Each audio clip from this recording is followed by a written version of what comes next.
So without further ado, and in alphabetical order, and no order of other preference, just alphabetical, I'd like to introduce our panel. And first, we've got Brooke McCarthy. Give a wave, Brooke. And again, many of you may know Brooke, and many of you will have perhaps come from Brooke's community and will have done some work with her. And Brooke is a coach who works with value-based business owners to deliver professional services through coaching, training, courses, content, mastermind. She's prolific at all of those things. In fact, I think I've seen at least 2 or 3 of the webinars that you've been advertising at the same time, Brooke, this week. She wants to equip her clients, business owners, to earn consistently above the 10K month mark. That's a benchmark for Brooke. She's been self-employed and working for herself for 15 years. She started out in digital marketing and PR, but there's very little that Brooke doesn't know about being a self-employed solo business owner. So welcome, Brooke. Thank you. And second is Rachel. And I've known Rachel for ages. She's always been a huge follower and supporter of Rounded. She is herself, of course, a well-known senior journalist and copywriter who specializes in clever SEO copy, lifestyle content, business and finance content as well. She writes for magazines, websites, digital agencies, and a range of corporate clients too. She's also very well known for being the matriarch, if I may use that term, of Rachel's List. That's and I don't know if you guys feel this, but I've always felt that Rachel's just a bit of a parental mother figure to all of us. I always feel better after a chat with Rachel. So you may all know her as the founder of Rachel's List, which is a very popular job board and community for freelancers. And of course, she's also a mum and does, all those other superhero things that parents do, as well as being, very successful freelancer in her own right. So welcome, Rachel. Thank you. Thanks. It's so great to be here with my very highly esteemed colleagues. And last but by no means least, we have Lynn Tostoni. And Lynn, also multifaceted, multi-talented freelancer. If there's anything that you want to know about construction, home DIY, building materials, she is the go-to person. She's one of the leading writers and editors in home design and food. She spent 5 years in senior marketing roles in retail and homewares business. She's been a freelance content creator for more than 6 years. She's also the co-host with Rachel of the Content Bite podcast. If you haven't checked out the podcast, which is designed and delivered especially for freelancers, you definitely should. And she's worked for brilliant corporate clients such as Home Beautiful, taste.com.au, news.com.au, and of course, Winston Blinds with a Y.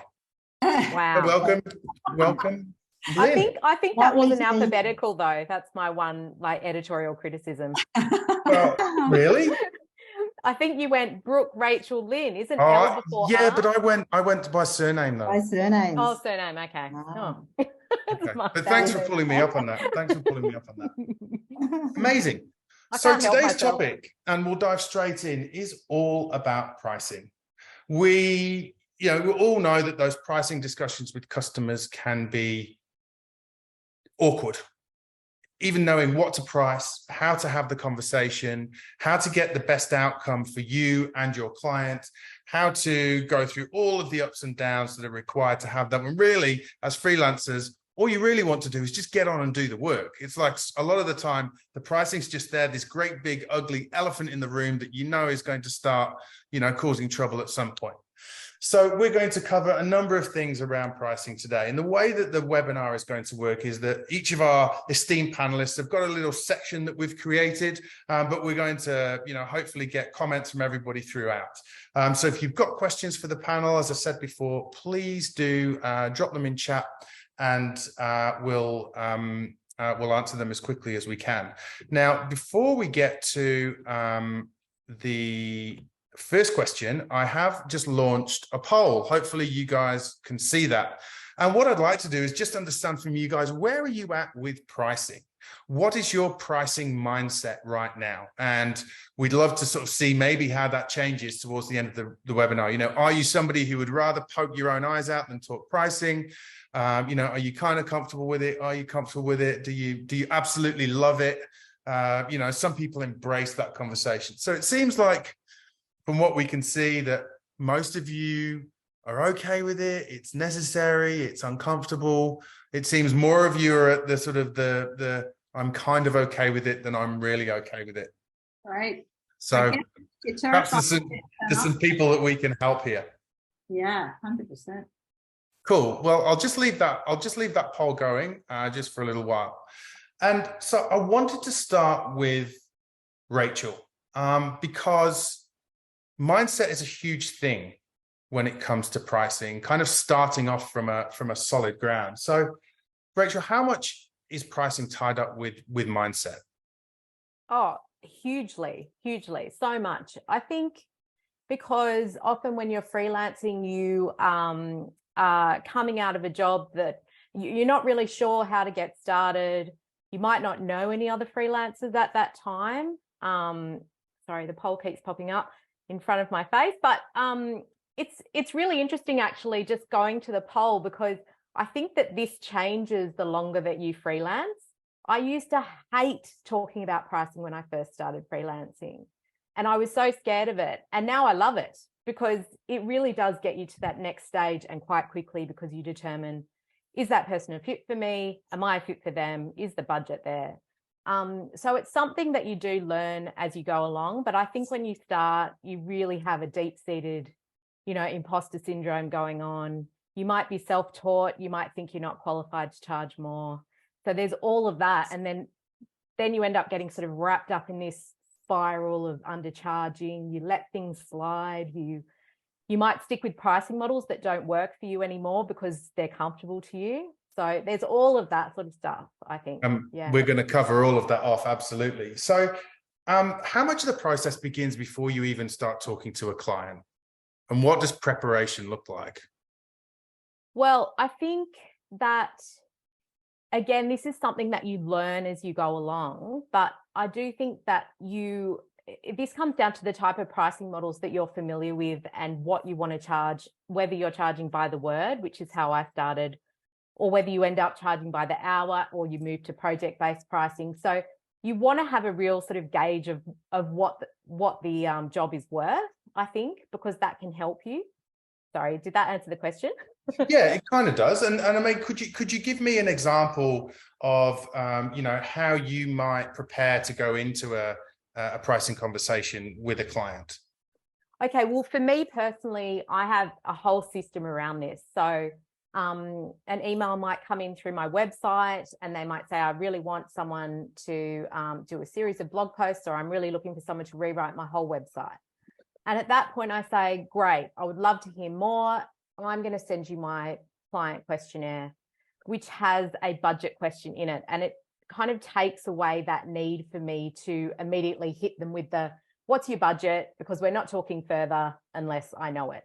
And the questionnaire does two things. Firstly, it gets that pricing question out of the way if they decide to answer it. Some of the time they won't. But it also makes them think about the project and assess, you know, what they actually need and that sort of thing. And if they don't fill it out at all, that's a pretty big red flag that they're not the right client for me. But that's sort of my process. Some people might want to get on the phone immediately and just say, you know, let's talk money, just to determine straight off the bat, do we even do the next step?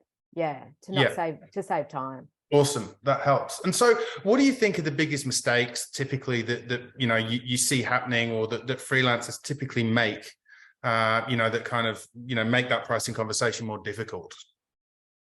Okay, first up, I think we really worry. This is something I know that Brooke will talk about, because she and I have talked about it so much. We really worry about what their budget is, something that we have no idea about, and we worry about what the response to our quote will be. So we automatically look for ways to cut the quote down. I know that I still do that, and I've been freelancing for years and years. I try and anticipate what their budget is, and I have absolutely no idea of that. the other big mistakes that I see freelancers making, and this has come up in our pay rates survey that we're running at the moment, is that we absorb scope creep instead of speaking up. That is a huge one. Like, we just are too scared once we've quoted and we've started the job and the scope creep starts happening, or we see that the job's bigger than what we were told that it was. We're almost too scared to go back and go, hang on a minute, I'm sorry, but this is all on a new quote, or can we renegotiate the budget? We just, overwhelmingly from what I'm seeing, a lot of freelancers will just absorb that extra cost and learn from it. So I think that's a big one. I mentioned before, we stick with pricing models that don't serve us. And in freelancing, that's often hourly price, which can end up penalizing us. We'll talk about that later. But it's, it's kind of like we stick with what we're comfortable with, and you make less money when you do that. We misquote jobs, and that happens a lot when you're learning and when you're starting out, but you're leaving money on the table when you do that. You don't charge a fee when you're starting out. These are all, really big things. Or you work for free, another really big mistake I see. Yeah. Lynn, did you have a comment there? I was just going to say, never work for free. That's a given. Yeah. And I think like scope creep seems to be something that I can see in the chat is something that is something that many of the people in the room today have experienced. Actually, I think I might maybe save that as a specific question a little bit later on when we talk about actually dealing with clients. When it comes to pricing models, Rachel, you mentioned obviously never working for free. You think that by the hour may not be the most efficient or the best. Do you have a view on what kind of pricing models do work, and what a freelancer should consider when they think about how they price the work that they do and the services they provide? Yeah, I think I'm obviously coming from a journalism background, someone who's moved into content and copywriting, and I'm surrounded by people like that, journalists who are doing the same thing as me. So that's a really big lesson where you come from word rates and you have to think differently about working with clients, working with agencies, how things are different, even though you might be producing similar, words. A feature might still be word rate, but you get into the content world, you're being paid a flat fee or an hourly rate for similar work. And then when you're working with clients, you might think, well, I'm going to give them my rate card. I think that's something we should delve into later, the whole rates on your website, rate card situation. But you might think, I'm going to give them my rate card, and then I'm going to cost their project based on my hourly rate, and that will be the end of it. But when you freelance and as you go on, you start to learn just how much that kind of sets you back, because you start to get faster at everything. And so you're penalizing yourself. So project-based pricing, I think, is where a lot of us land, because you price a project based on what it's worth, and you can add the contingencies into the price, rather than things that you might not kind of factor in when you're doing hourly-based pricing. Then there's also value-based pricing, but that's not really my area. So I think I'll let Brooke or Lynn handle that one. And we're going to come to Brooke very shortly. I guess that one question, and often you see the debates about this on freelance forums. Should you have your pricing on your website? Do you have a rate card on your website? And this is such an interesting one. We actually did poll our Facebook group recently, and some of you who are in here who will remember that poll. I think we had close to 80 responses on that poll. And it was so interesting because I thought so many more people would put their pricing on their website. And the vast majority were like, no, I scope everything out based on the project and give a fee, give a price, individually on every project. Some people did put their rates on their website, or they had a rate card, especially if they were working with agencies that needed that or needed to give them a day rate. So I think it can be useful in some situations. Where I think putting rates on your website works is if you're doing one type of work and you bundle your services. So you might say, I write mainly blog posts, and so you could sort of have a price. This is where you could also get into bundling, where you have like a basic bundle, a mid-tier bundle, and then a premium bundle, and you sort of add the little juicy add-ons and the price goes up, that sort of thing. But I think if you do really varied work for different people, like sometimes I'm doing website copy, sometimes I'm doing blog posts, or I'm writing a brochure, or I'm doing all that, you really need to, you can box yourself in when you put rates on your website. So I will sometimes do a range in my FAQs just to give people an idea, so they don't approach me if they like want a blog post for $100. But beyond that, I will just quote per project. Yeah. Okay. Awesome. And I think that that's a great segue to move on to Brooke now. I have seen that some of you have mentioned that you can't see all of the chat coming through. I am sort of trying to look quickly through the settings to see if I can rectify that. And so just bear with me and I'll see what I can do. But Brooke, at Rounded, a lot of the training that I do with my team is getting them in the mindset of never really responding to a cost objection. I have a big thing about cost versus value. And obviously value pricing being your, your absolute key, skill. And so I guess I wanted to sort of start out by, if you're thinking about how to have that conversation, how do you even, as a freelancer, determine what your value is before you even decide that you want to talk about it? Like, how do you even get to the point where you know what you're going to be sort of talking about in terms of, like, what value do I provide? Yeah. Well, firstly, I don't know about you, Oliver, but I am invaluable. I don't have a price tag. I'm not for sale. And I would think that applies to everyone, right? So I think this is super important. And back to Rachel's point about mindset, you have got to be ruthless in looking at your own thoughts and beliefs and opinions and the language that you use to talk about value and to talk about pricing and to talk about worth. There's a lot of crap on the internet that says, charge what you're worth. I'm going to get what I deserve. I hate the word deserve. Deserve is a terrible word. It is lazy marketing and it is bad psychology. So let's just get rid of that and create a bit of separation between us, the individual who is not for sale, that has no price tag, that has no work, like infinitely valuable, and our work and the outcome of our work. So that's step number one. And then understanding the value of your work, the outcome of your work. This takes some time, I think, to really kind of dig into the nitty-gritty detail. And, I sell coaching and training for a living. So I'm selling ideas.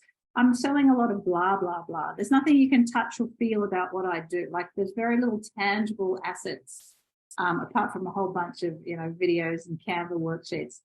It was pretty radical departure, and it took a bit of transition to kind of change my approach to this. But you cannot go wrong by asking questions and by being intensely curious with anyone and everybody that you meet. Everybody has different weird and wonderful, wacky ideas about money.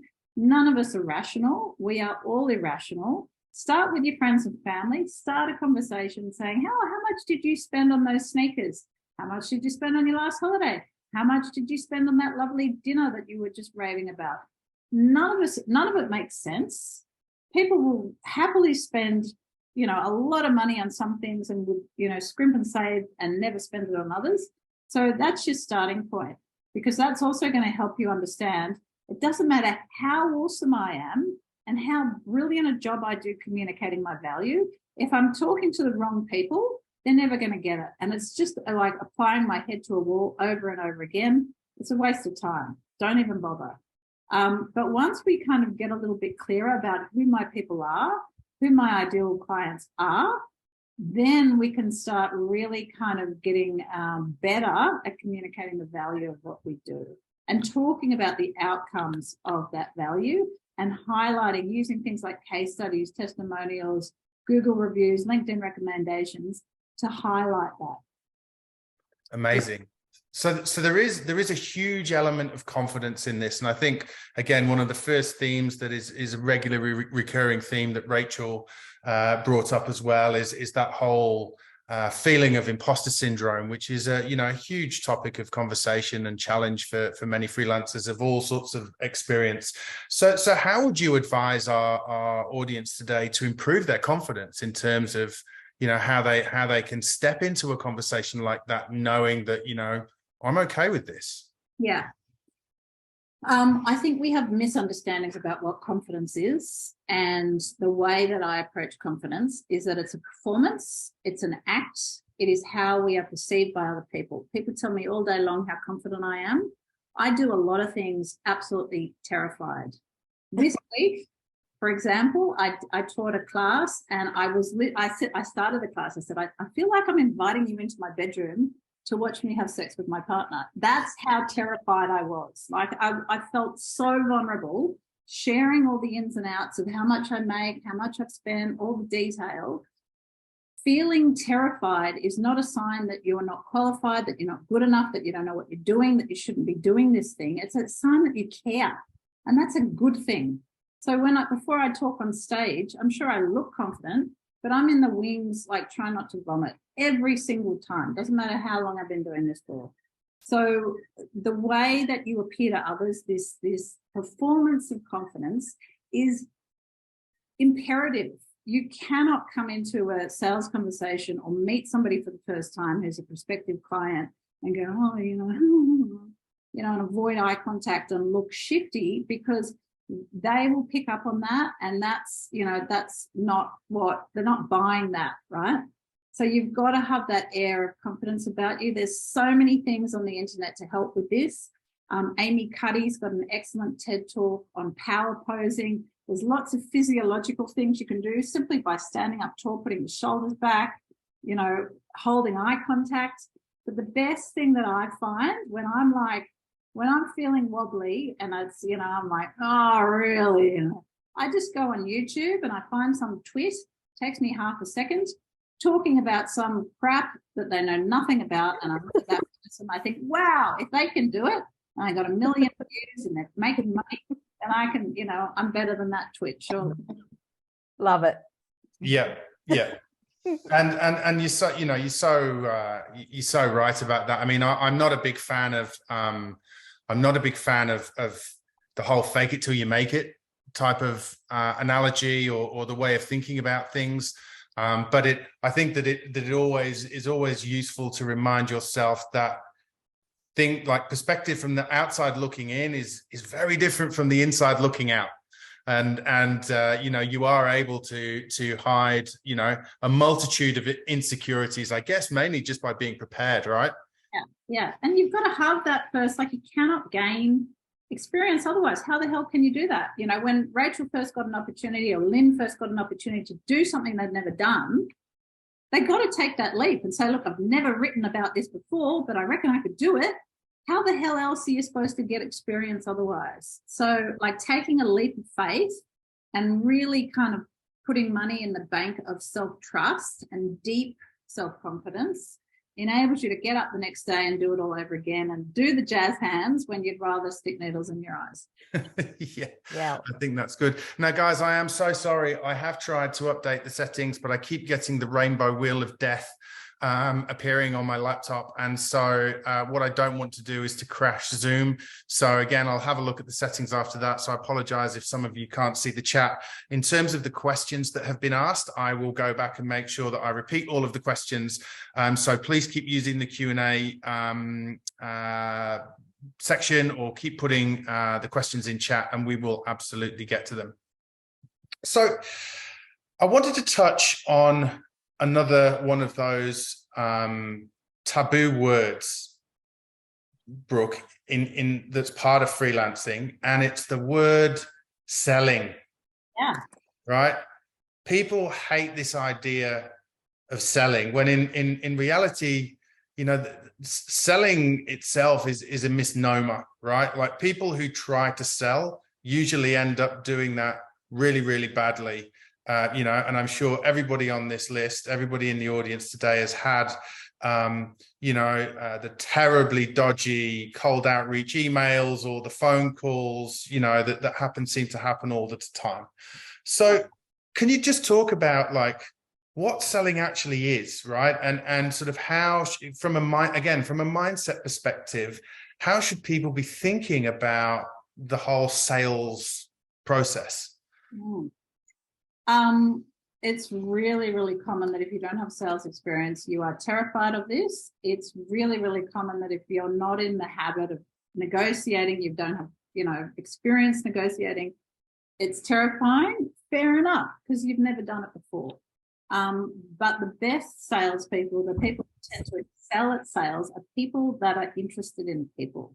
You don't have to be an extrovert. In fact, loud, kind of suck the oxygen from the room. People don't tend to make great salespeople. You just need to be interested in other people. That is it. If you are naturally social, naturally interested in other people, regardless of your personality style, your communication style, absolutely you can excel at sales. And it is fun, most importantly. I have sales conversations, sales calls with people. I'm meeting for them for the first time. I'm asking them, what they just ate for breakfast, or, what their favorite music is, or, and we're laughing, like we're actually having a good time. We're genuinely having a good time. There is nothing to run from.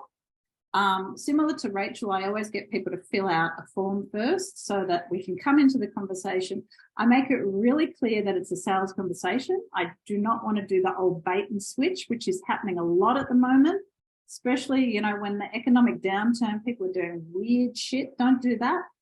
I'm very big on consent-led sales. I know I'm going to be talking to Brooke. I know I'm going to be talking about money. I know I'm going to be, this is a sales conversation. Brooke's not giving me a free strategy session or discovery session. As far as I'm concerned, that should be paid. Yeah. And then, realizing as well that it's an interplay of personalities. Some people are going to look at me today and think, I love this chick. She's awesome. I want her in my life. And other people are like, I hate her nose. I hate her tasting. She's annoying as all get out. Don't want anything to do with her. That's fine. We are like an interplay of personality types, and some people love us. Some people hate us. Our job with marketing is to fly our freak flag and magnetize the right people to us and repel the people that are a bad fit. Repel the people that are far right. They're never going to vote left. Forget about it. Don't even bother talking to these people. So I think not taking it personally, realizing that there is somebody for everyone, that we fit together like hot chips and seagulls, but it is not our job to stand on a stage and audition. If a sales conversation feels like you're on stage and you have to prove yourself and you have to audition, get out of there, stop the conversation, move on with your day, because that's not what we're doing.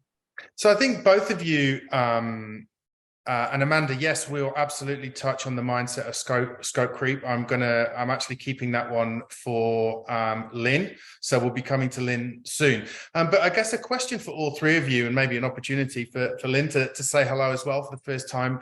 Both Rachel and Brooke, you've both mentioned client questionnaires.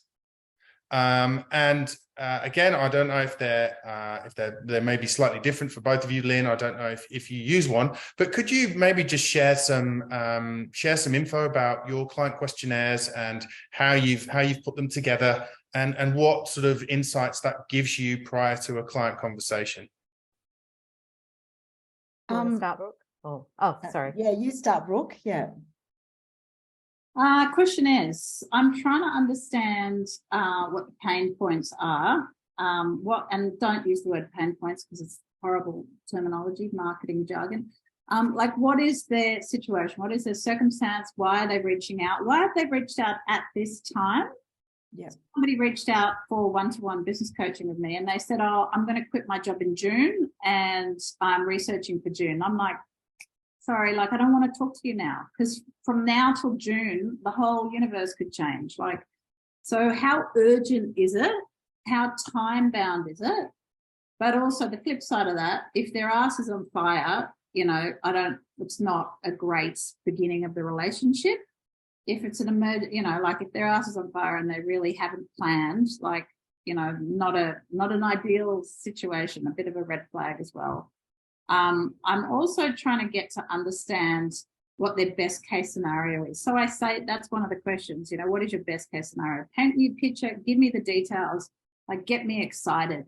And again, I'm looking for clues, and this will be different depending on what your business is and what industry it is. But for business coaching, I want to see ambition. there's no point, like, it's lovely to hire a business coach for emotional support or cheerleading. That's a pretty expensive undertaking as well. I want to see that you want more than what you've currently got and that you really want it. Yeah, I want to see that fire in your belly. So that's one of the questions. I also always have a trick question, personality question. This could be whatever it is that you want it to be. I used to ask people who their favorite Beatles were, but weirdly, some people have not heard of the Beatles, so that's odd. Yes. My it's like favorite music, favorite group. That I love asking that. I always like asking what the last thing you ate is, because I'm a glutton and I like living vicariously through other people's meals. But if travel is important to you, think about what is interesting or important to you. But the real purpose of that question is, do they have a sense of humor? Because life is short and I do not want to hang around people that don't think I'm funny. That's kind of so true. Or work with people that are just, super boring. Yeah, exactly. Yeah. And I mean, you can see obviously that your questions are, as you say, very focused on the business of business coaching, right? So they're, as you say, the intent, the ambition, they're all important for you to understand that you can actually have an impact on somebody. Maybe for an article brief or a content brief, it might be slightly different. Lynn or Rachel, how do you, what kind of questions do you ask on your client questionnaire? Have you got one, Lynn? Oh, well, I don't actually have a written brief. One of the challenges, because I work a lot in construction and work with a lot of builders, they're not great with the words in the written word, and I have a chat. So I probably just do it the same thing verbally. I also make it clear. To me, it's about, I mean, we'll talk about this as we go through, but it's about what I do and a little bit about that. And then I say, is this the sort of thing you're looking for? So I'm getting the feedback, because sometimes I think as a writer, sometimes they just want, some words and they have no idea what the words are going to do. So you've got to pull them back and say, so what do you want the words to do? And then so you get more of the strategy. So you can get an idea. And also, I guess, usually we talk about some budget sort of things. I never give my rates on a phone call. I think it's better on a follow-up email, because I think you need to understand the project first. That goes back to Rachel's project pricing, which I'll talk about as well. What about you, Rachel? You have a form, don't you?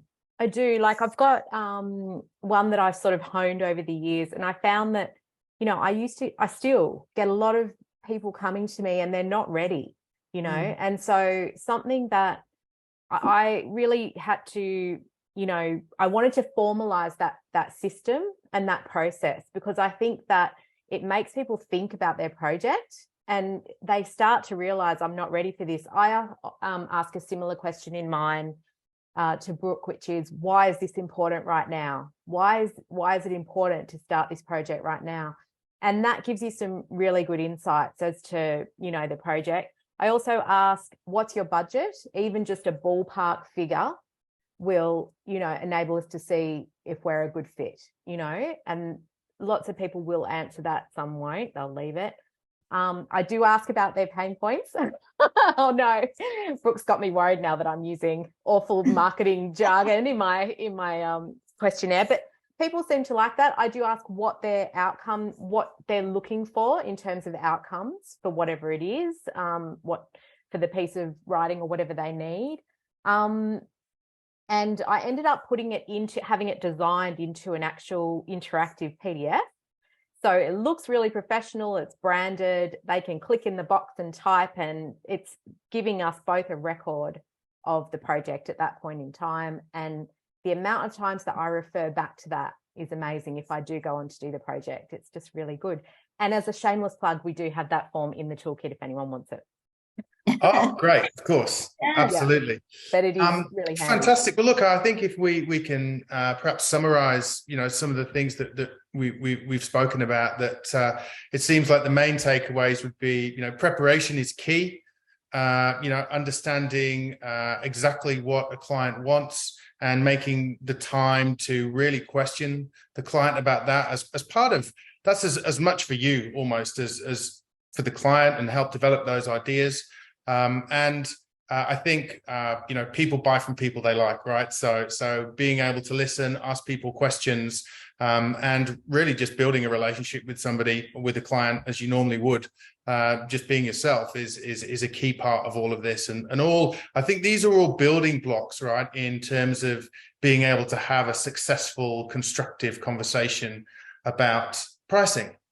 But of course, a conversation about pricing involves a client, right? And so another great topic of conversation is can be good clients versus bad clients. So Lynn, I'd love to come to you now. And my first question is, I thought, well, how do you even define what a good client is? What are we all looking for? I mean, obviously it's going to be different for everybody, but what are the behaviors? What are the signs that, actually this could be really good?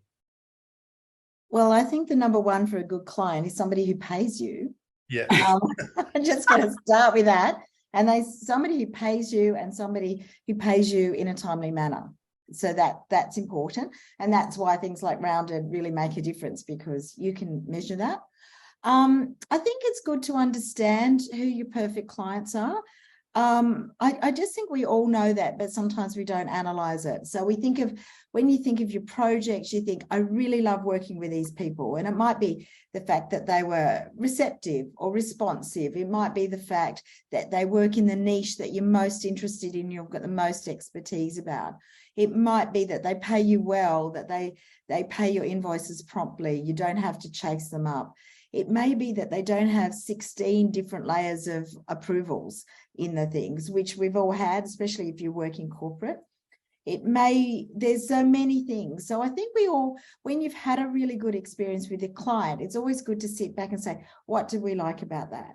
What worked for me? And equally, when something didn't work right, is it because you had to chase the money? Is it because this was too far out of your comfort zone? Is it, it might be that it's a topic you love, but it's in a medium you're not keen about. You might be not keen on doing print or web, or it could be that a lot of my clients now are wanting videos and sort of visual stuff. And if that's moving to out of your comfort zone, that might be a thing.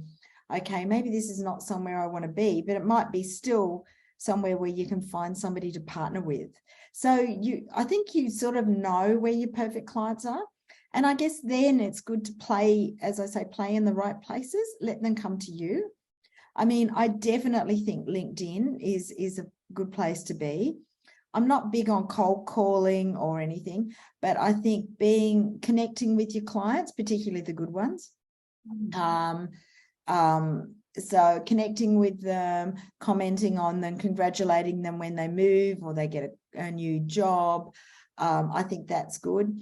I tend to put my clippings or my work up on LinkedIn, and because most of my clients are in the space that I want to work at, they see it, just reminds them what I do and what I've done, which is also good at keeping in contact and reinforcing. They think, oh, that's right, Lynn, I forgot. I haven't worked with her for a while. She'd be perfect for this new project. It also shows when you're starting to, like me, starting to work on video and things like that I'm doing those sort of things. Or obviously with Rachel and I, we do the podcast, and I've shared a lot of my stuff about podcasts, and now I'm doing podcasts for clients.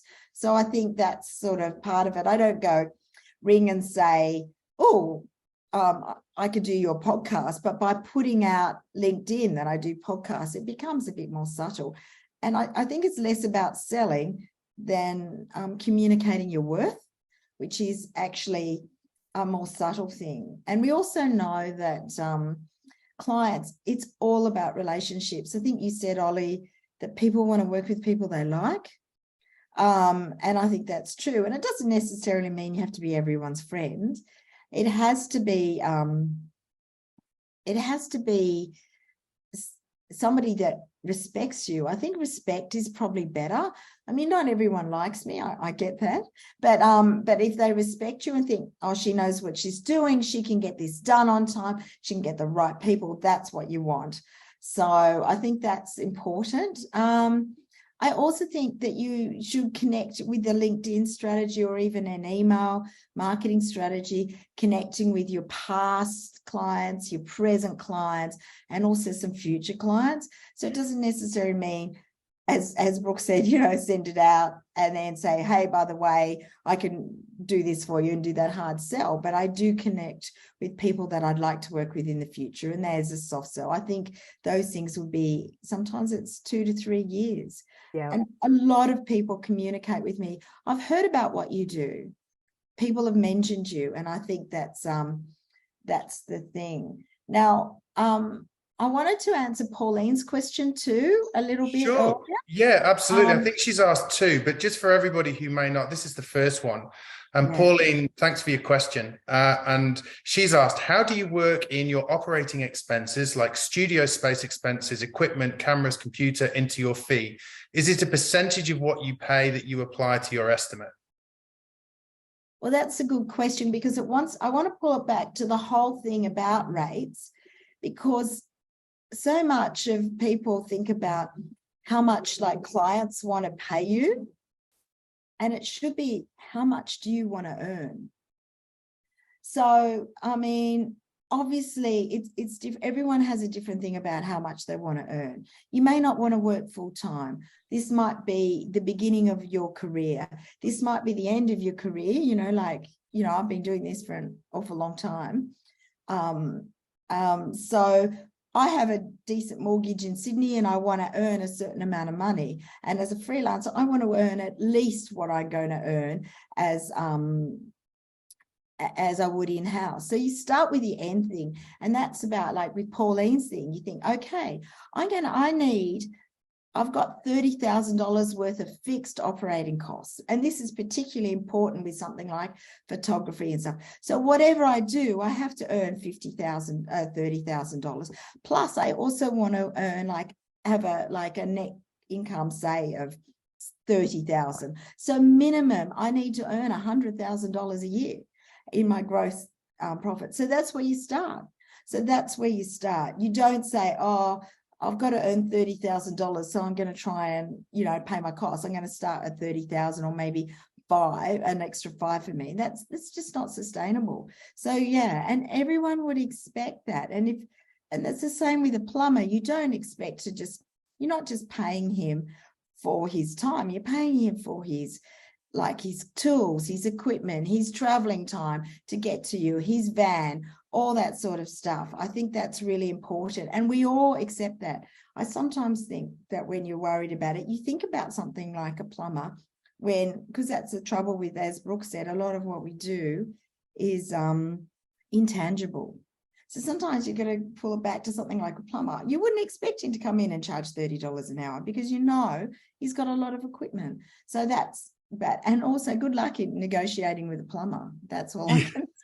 Absolutely. I know.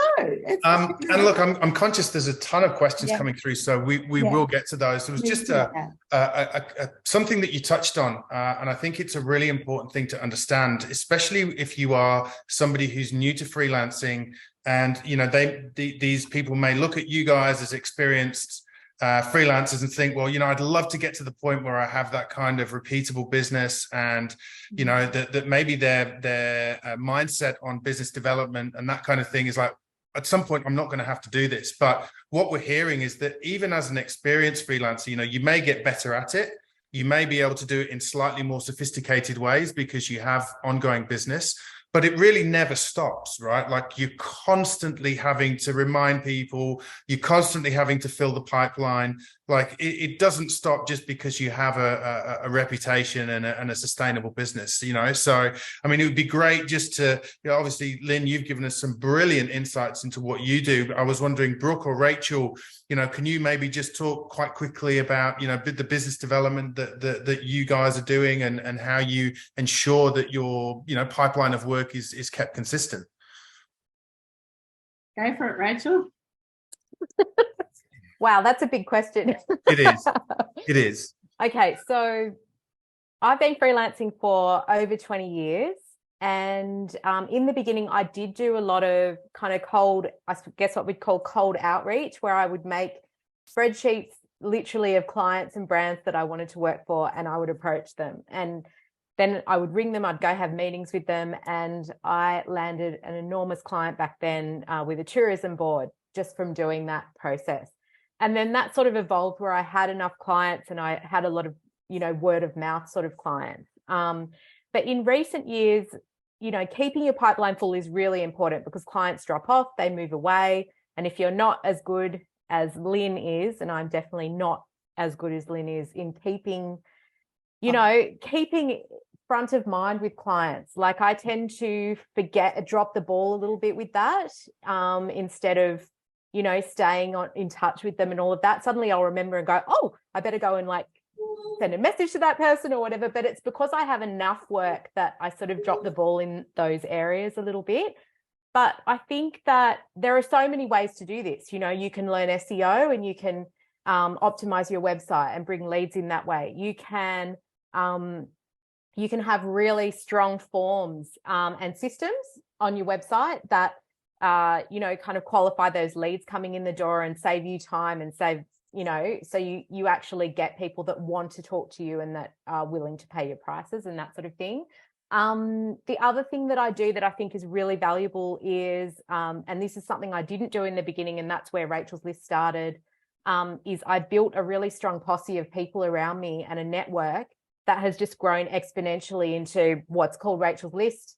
And it's just so important to have people around you that you can talk to about pricing, or you can say, hey, I've got no work. Have you got anything? Or have you heard of anything? And all those little, pieces of the puzzle come together to keep the work flowing. That's how it works for me anyway. And I probably missed something, but that's mainly it. Awesome. And Brooke, anything to add? You look like you're having a great time there.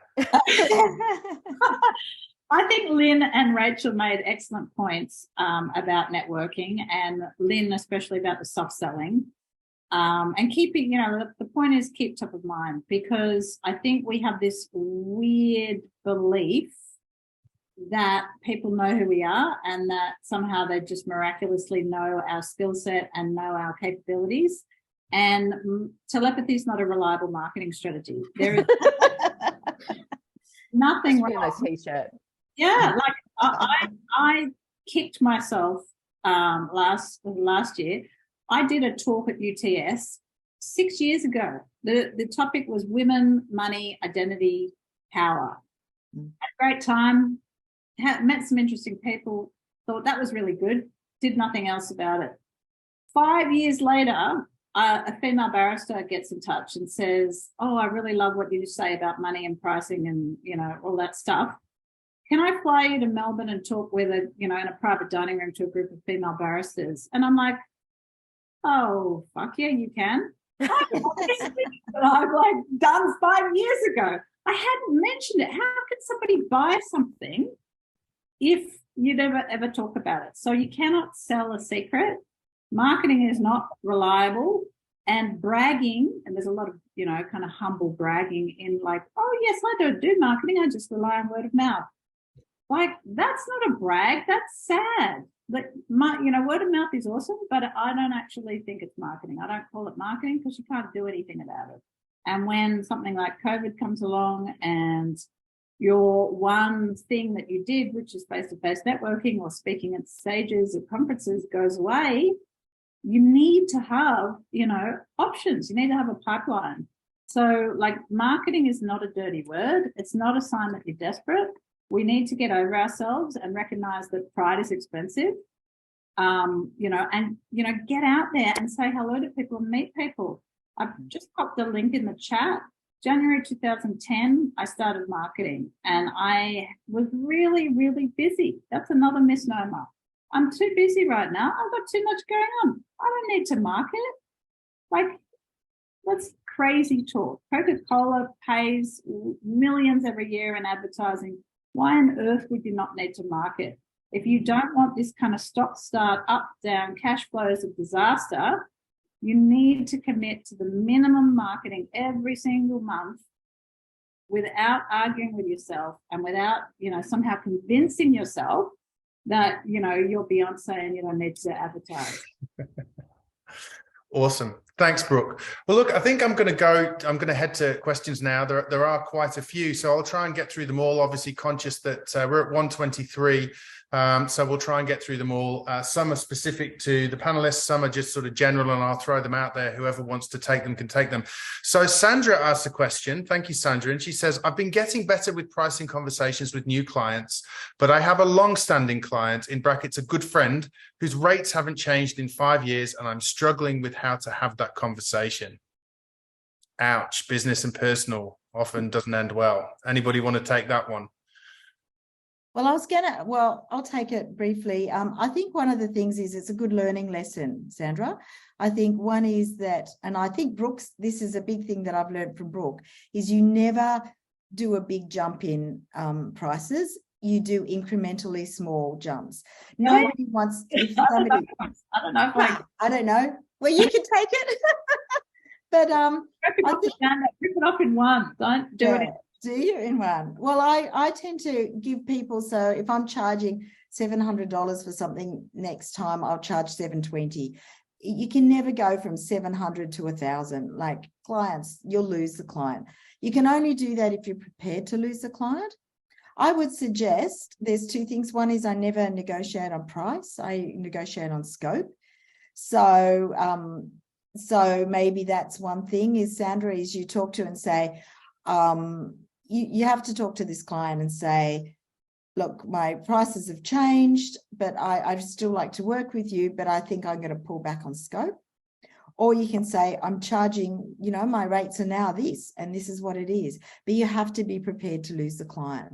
And if it's a friend, I think you have to approach it as a friend. You say, you've given me a great start of my business, but my business has moved on now, and this is where I'm at. This is what I'm charging. I totally understand. And maybe if you're moving so far and they can't, you give them a referral to somebody else who was at that stage of the career that you were when you started working for them. Yeah, I think that's great. And I think the other thing is that an objection on price is very rarely an objection on price. There's always something underneath that. In that, but price is the easiest barrier to put up so that people don't actually have to explain either what they don't understand or what they haven't quite, got, from the conversation with you. So, certainly I think that if you're talking to your friend, she goes, that's too expensive. Either they're a rubbish client and you can free yourself from that obligation by, as you say, Lynn, referring them to someone else. Or you may have to ask a few more questions to find out what's actually driving that. I think this is a really great one because there's a number of questions on scope creep. Maybe again to anybody, how do you guys manage that conversation with a client that starts out at A and it kind of really then sort of, slides along until you're in a completely different place by the end of the conversation? Rachel, you look like you're ready to go with that one. Yeah, look, I used to be really crap at dealing with this. And like I mentioned in our pay rate survey, it's shocked me to the core that the majority of people are clicking that they just absorb the cost and learn for next time. I'm so shocked at that because I haven't done that for years. My strategy with scope creep is I nip it in the bud really quickly. The minute it's happening, I stop. I go back to the client. I might say, hey, this is out of scope. I think we need to put these tasks on a new quote, or we can renegotiate the project, and I'll send you a new contract with the revised scope and the revised quote. And I just let them lead what they want to do, but I don't ever work for free if I've gone into a project and it gets bigger than Ben-Hur and I'm not being paid for that extra stuff. No way. Yeah, it's a hard one, but you're so resentful if you just end up getting to the end and you're just resenting working on that project and you hate the client and you hate yourself because you haven't spoken up. So yeah, it's a good. And I think that's a mindset thing, right? And Amanda, you asked this question and said the mindset of being easygoing and to please clients is also at play, right? So like, is that just the wrong mindset? Is there a, should there be a hard line in the sand in that kind of thought process? Is this for me? Oh, anyone? Yeah. Yeah, I think that desire to please people is prevalent. I think people that start businesses, freelancers, tend to be highly capable, energetic, can-do kind of people. And in the first 18 months, that's awesome. And you'll get heaps of business because you're always saying yes, and and people love you because you're quick and you're great. And after 18 months, once you get to a certain point where you got way less money than you have time, and you kind of maxed out your time, it's going to be absolutely critical to appreciate that it is not your job to be liked. Nobody's paying you to be likable. And it's really not a good thing, and there was that question earlier about friends and pricing, and it's huge and very, very common and normal to get into those situations. Ultimately, friends should like friends that are well paid so they can spend that profit on margaritas and massage and holidays together. Yeah, and you're, sorry, go ahead. No, I was just going to say, totally agree. Good point. It seems like your comment about resentment has really hit a chord with quite a few people. Nina said, wow, I've never considered that working for free would be kind of attributed to scope creep. So that's what you're doing, isn't it? Yeah. No, that's exactly what you're doing. Yeah.